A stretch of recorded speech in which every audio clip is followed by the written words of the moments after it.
Bismillahirrahmanirrahim.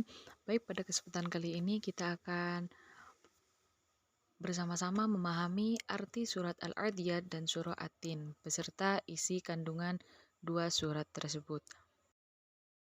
Oke, pertama kita mulai dari surah Al-Adiyat ayat pertama, yang artinya adalah demi kuda perang yang berlari kencang terengah-engah, yang mana kuda tersebut berlari dengan penuh keberanian dan semangat, guna membawa tuannya berperang di jalan Allah. Arti surah Al-Adiyat yang kedua adalah dan kuda yang memercikkan bunga api dengan pukulan kuku kakinya. Demi kuda yang memercikkan bunga api karena hentakan kuku kakinya beradu dengan batu-batu. Hal ini menunjukkan keberaniannya menghadapi rintangan sebesar apapun. Ayat ketiga artinya dan kuda yang menyerang dengan tiba-tiba pada waktu pagi. Hal ini menunjukkan suatu kesiagaannya untuk berjihad tanpa mengenal waktu. Selanjutnya ayat keempat yang artinya sehingga menerbangkan debu. Maksudnya di sini serangan kuda-kuda tersebut sampai menerbangkan debu-debu yang tebal, yang mana hal itu menandakan betapa dahsyatnya serangan-serangan tersebut. Arti surah Al-Adiyat yang kelima adalah lalu menyerbu ke tengah-tengah kumpulan musuh. Maksudnya di sini kuda-kuda tersebut berlari ke tengah-tengah kumpulan musuh dengan gagah dan berani. Arti surah Al-Adiyat yang keenam adalah sungguh manusia itu sangat ingkar, tidak bersyukur kepada Tuhannya atas apa yang telah diberikan oleh Allah yang berupa kuda-kuda perang yang tangguh.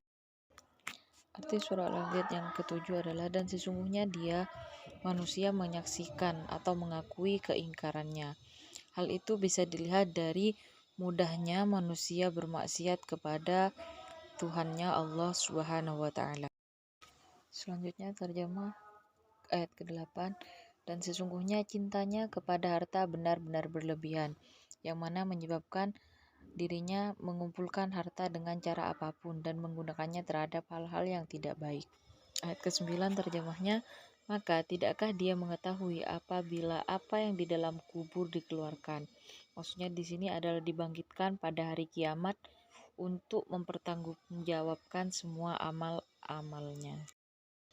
Terjemah ayat ke-10 dan apa yang tersimpan di dalam dada dilahirkan. Maksudnya di situ adalah kelakuan seseorang adalah cerminan isi hatinya. Buruk perilakunya seseorang merupakan pertanda buruknya hati orang tersebut. Demikian pula sebaliknya. Ayat terakhir, sungguh Tuhan mereka pada hari itu meneliti terhadap keadaan mereka.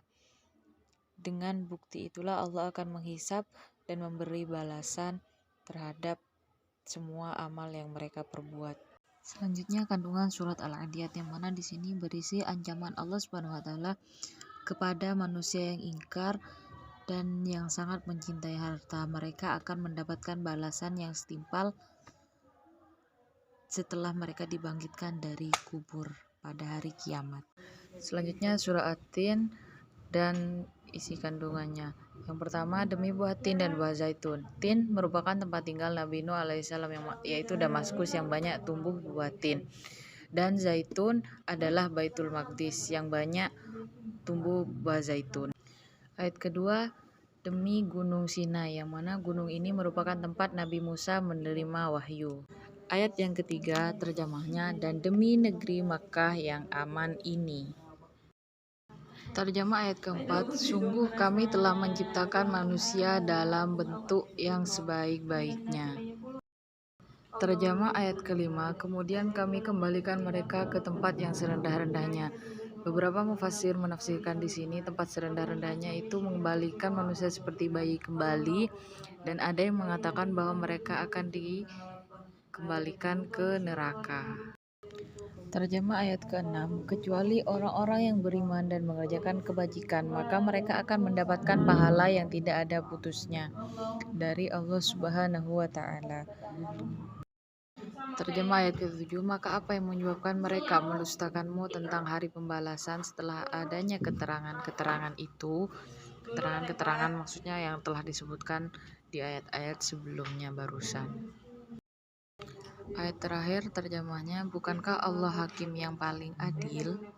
Selanjutnya, kandungan suratin. Di antaranya, manusia diciptakan dalam bentuk yang sempurna atau sebaik-baiknya. Si kandungan yang kedua adalah Allah memberikan balasan sesuai dengan perbuatannya. Jadi, jika kita berbuat baik, maka Allah akan membalas kebaikan. Dan sebaliknya, jika kita berbuat keburukan, maka Allah membalasnya dengan suatu yang buruk pula. Oke, terima kasih atas perhatiannya. Semoga apa yang telah saya sampaikan menjadi bermanfaat bagi kita dan untuk semuanya. Amin amin ya rabbal alamin. Wassalamualaikum warahmatullahi wabarakatuh.